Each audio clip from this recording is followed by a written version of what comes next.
Los cantones empezaron a desarrollarse como una necesidad de administración pública, de ir ejerciendo más control regional.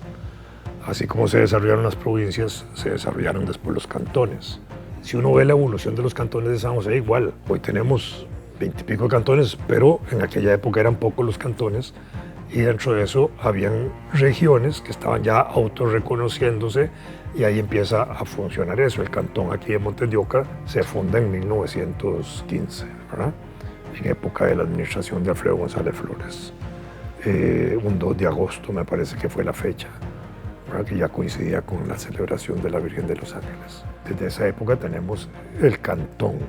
Todavía la noción de ciudad de Montes de Oca, eso va a durar muchos años más porque eso llega casi que hasta el gobierno de don Mario Echandí Jiménez, cuando ya se le da un carácter de más riqueza numérica de población, ¿verdad?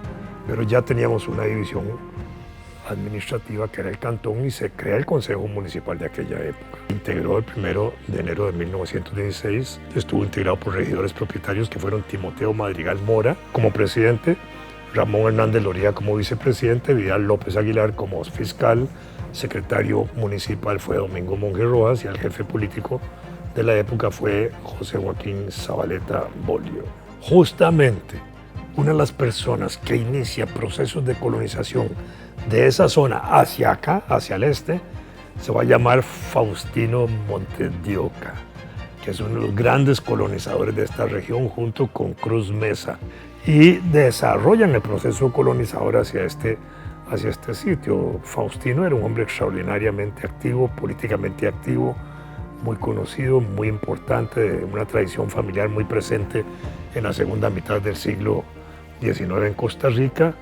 Ahí va a jugar un papel muy importante Faustino, como un activista político, como un hombre que impulsa actividades políticas, va a ser nombrado incluso diputado en ese momento, diputados obreros. También un señor Golcher, por otro partido, fueron representantes populares.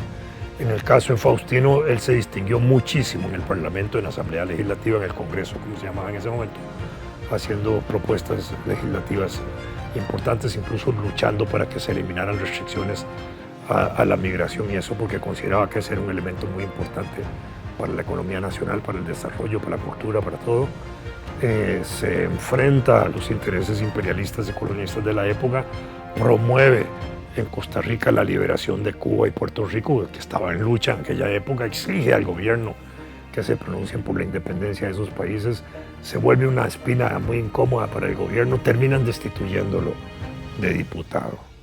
Y él sigue en sus actividades profesionales, poco tiempo después muere muy temprano, y impulsa los procesos de colonización de esa zona para acá, de manera que hay que entender entonces que en 1900, 1902 todavía se están desarrollando esos impulsos colonizadores que los había gestado Faustino hacia esta zona donde hoy está establecido el cantón de Montes de Oca.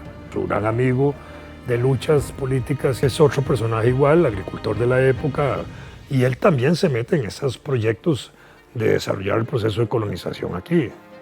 Si no me equivoco, Cruz Mesa es el papá de la familia Cruz Bolaños, que fueron Alfredo Cruz y los otros que tuvieron aquí un importante centro cultural, deportivo, extraordinario, que fue la Academia de Natación de Alfredo Cruz. Y durante el gobierno de Echandí, el 14 de noviembre de 1961, se le dio el carácter de ciudad a San Pedro, lo que era antes una villa. Y ahí ya en adelante ya el cantón se desarrolla por sus propios pies y de manera muy dinámica y muy importante. Ello se enriqueció obviamente con la presencia de la Universidad de Costa Rica, que la establecieron aquí en la década del 50.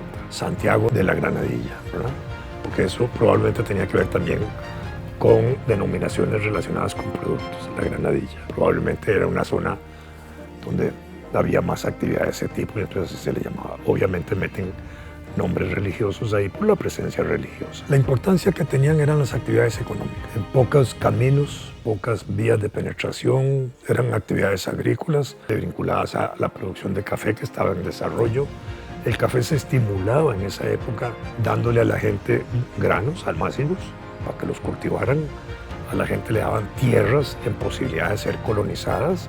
Pero aquí tendríamos que tener el símbolo importante, podría ser un mojón, una pieza generalmente de piedra que hace de límite en comunidades. Por ejemplo, tenemos mojones en las fronteras con nuestros vecinos de Nicaragua y de Panamá, que son como la marca de que de ahí para allá ustedes y allá para acá nosotros, ¿verdad? Con nuestros vecinos, tanto fronterizos como los vecinos de barrio, tenemos que tener siempre una relación de siameses, no de gemelos.